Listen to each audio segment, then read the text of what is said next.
Doctor Naushad, Neyyar മെഡിസിറ്റിയിലെ senior consultant gastroenterologist. നമുക്കിന്ന് സിറോസിനെ കുറിച്ച് സംസാരിക്കാമല്ലോ. നമ്മുടെ ശരീരത്തിലെ കരൾ വളരെ പ്രധാനപ്പെട്ട ഒരു അവയവമാണ്. ഘടന കൊണ്ടും പ്രവർത്തനത്തിൻ്റെ ബാഹുല്യം കൊണ്ടും വളരെയധികം സങ്കീർണമായ ഒരു അവയവമാണ് കരൾ. കരളിൽ തൊട്ട് നോക്കിക്കഴിഞ്ഞാൽ നമ്മുടെ കോഴിക്കോട് അണുവയിൽ തൊട്ട് വളരെ മൃദുവും സോഫ്റ്റായ ഒരു ഓർഗനാണ് കരൾ.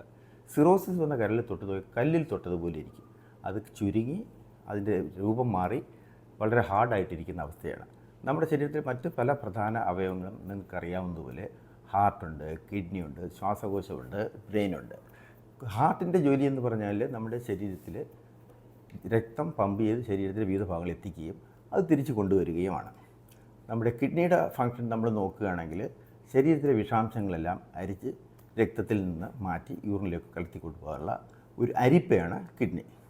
ശ്വാസകോശത്തിൻ്റെ ജോലി എന്ന് വെച്ചാൽ നമ്മുടെ വായുവിലെ ഓക്സിജൻ രക്തത്തിൽ കലർത്താനുള്ള ഒരു അവയവമാണ് ശ്വാസകോശം. ബ്രെയിൻ നമ്മൾ നോക്കുകയാണെങ്കിൽ ഒരു സൂപ്പർ കമ്പ്യൂട്ടറാണ്, എല്ലാ കാര്യങ്ങളും നിയന്ത്രിക്കുന്ന ഒരു സൂപ്പർ കമ്പ്യൂട്ടറാണ് നമ്മുടെ ബ്രെയിൻ.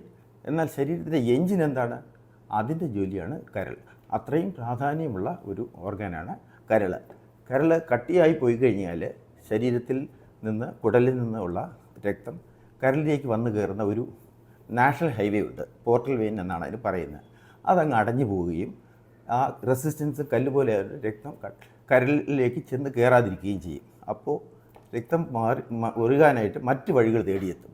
അങ്ങനെ അസംഖ്യം സർവീസ് റോഡെന്ന് പറയുന്നത് പോലെ രക്തക്കൊഴലുകൾ വികസിച്ച് നൂലാമാലകൾ പോലെ കുറേയധികം പുതിയ രക്തക്കൊഴലുകൾ നമ്മുടെ ആമാശയത്തിന് ചുറ്റും ഉണ്ടാകും. ഇതുപോലെ രക്തക്കൊഴലുകൾ ഉണ്ടായിക്കഴിഞ്ഞാൽ അത് നമ്മുടെ അന്നനാളത്തിന് ചുറ്റുമുള്ള അവിടുത്തെ രക്തക്കൊഴലുകൾ വികസിച്ച് ഈസോഫേജിയൽ വേരിസസ് എന്ന് പറയും. ഇങ്ങനെയുള്ള വേരിസ് ഒരു പരിധിവരെ പ്രഷർ കൂടി കഴിയുമ്പോൾ പൊട്ടും. അങ്ങനെ പൊട്ടുമ്പോഴാണ് കരൾ രോഗികൾ രക്തസ്രാവം, രക്തം ഛർദ്ദിച്ചും അത് രക്തം കുടലിൽ കൂടി പോയി ദഹിച്ച് കറുത്ത മലമായിട്ട് പോവുകയും ചെയ്യുന്നത്. സാധാരണ ഉള്ള ഒരു കോമൺ പ്രസൻറ്റേഷൻ ഇതുപോലെയുള്ള അമിതമായ രക്തസ്രാവമാണ്. മറ്റ് കാര്യങ്ങൾ ശരീരത്തിലെ പ്രവർത്തനം എല്ലാ എൻജിൻ ആയിട്ടുള്ള ആ കരളിൽ പ്രവർത്തനം നടക്കാതെ വരുമ്പോൾ ശരീരത്തിന് ആവശ്യമായ പല ഘടകങ്ങളുടെ നിർമ്മാണം, പ്രത്യേകിച്ചും ആൽബുമിൻ എന്നുള്ള വസ്തുവും പിന്നെ ക്ലോട്ടിംഗ് ഫാക്ടേഴ്സ് 10-13ഓളം ക്ലോട്ടിംഗ് ഫാക്ടേഴ്സ് നിർമ്മിക്കുന്ന ജോലിയും കരളിൻ്റെയാണ്. ക്ലോട്ടിംഗ് ഫാക്ടേഴ്സ് ഉണ്ടാകാതെ വരുമ്പോൾ ബ്ലീഡിങ് ടെൻഡൻസി, രക്തം ഇതുപോലെ സ്രാവം ഉണ്ടാകാനുള്ള ചാൻസ് കൂടുകയും ചെയ്യും. ആൽബുമിൻ ഉണ്ടാകാതെ വരുമ്പോൾ ശരീരത്തിൽ നീര് വരികയും ശരീരത്തിലെ രക്തക്കൊഴലുകളിലെ ജലാംശം അതിൽ നിന്ന് ലീക്ക് ചെയ്ത് ആമാശയത്തിന് ചുറ്റും വയറിൻ്റെ അകത്തെ ക്യാവിറ്റികളിലേക്കും ശരീരത്തിലേക്ക് വരികയും അതുകൊണ്ടാണ് നീര് വരുന്നത്. ആ അവസ്ഥയാണ് നമ്മൾ മഹോദരം എന്ന് പറയുന്നത്. ഇതിന് എല്ലാം കാരണം കരളിൽ ഇതുപോലെയുള്ള പല പല അസുഖങ്ങളും വരുന്നതിന് പല പല കാരണങ്ങളുണ്ട്. ഏറ്റവും മുഖ്യമായ കാരണം നമ്മുടെ നാട്ടിൽ സാധാരണ കണ്ടുവരുന്ന മദ്യപാനം തന്നെയാണ്. മദ്യപാനം കൊണ്ട് കരളിലെ കോശങ്ങൾ നശിക്കുകയും നശിച്ച കോശങ്ങൾ റീപ്ലേസ് ചെയ്ത് സ്കാർ ടിഷ്യൂ വരുന്നതും ചെയ്യുന്നതുകൊണ്ടാണ് കരൾ ഹാർഡ് കല്ല് പോലെ ആകുന്നത്.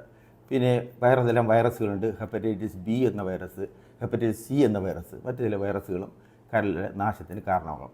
പിന്നെ ഇപ്പോൾ വളരെ കൂടുതലും ജീവിതശൈലി രോഗങ്ങളായ ഫാറ്റി ലിവർ, ഫാറ്റ് ധാരാളം കോശങ്ങൾ കെട്ടിക്കിടക്കുമ്പോൾ കോശങ്ങൾ നശിക്കുകയും അത് കാരണം കോശങ്ങൾ നശിച്ചിട്ട് സ്കാറിങ് വന്നു കഴിഞ്ഞ് കരളിൽ ഇങ്ങനെ വ്യത്യസ്തമായ കാരണങ്ങളുണ്ട്.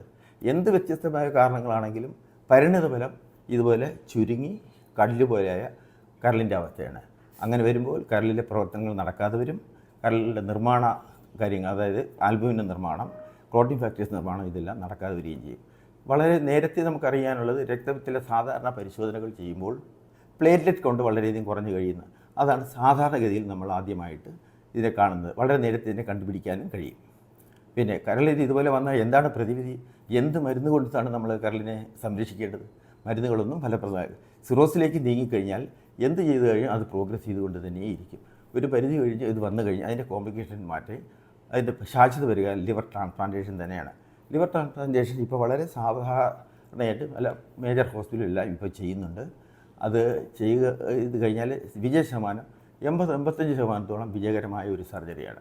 മുൻകാലങ്ങളിലാണെങ്കിൽ കരൾ ഇതുപോലെ ട്രാൻസ്പ്ലാന്റേഷൻ വരുന്നത് ഇതുപോലെ കഡാവറിക് ട്രാൻസ്പ്ലാന്റേഷൻ, ഒരു മസ്തിഷ്ക മരണം സംഭവിച്ചവരുടെ കരളെടുത്ത് വെച്ച് ട്രാൻസ്പ്ലാന്റ് ചെയ്യാൻ കഴിയും. ഇന്നത്തെ കാലത്ത് അതെല്ലാം വളരെയധികം പുരോഗമിച്ചിരിക്കുന്നു. ഒരു സാധാരണ ആരോഗ്യമുള്ള ഒരാളിൻ്റെ കരൾ പകുത്ത് കൊടുത്താൽ അതിൽ നിന്ന് പാർഷ്യൽ ലിവർ ട്രാൻസ്പ്ലാന്റേഷൻ ഇപ്പോൾ സാധ്യമാണ്.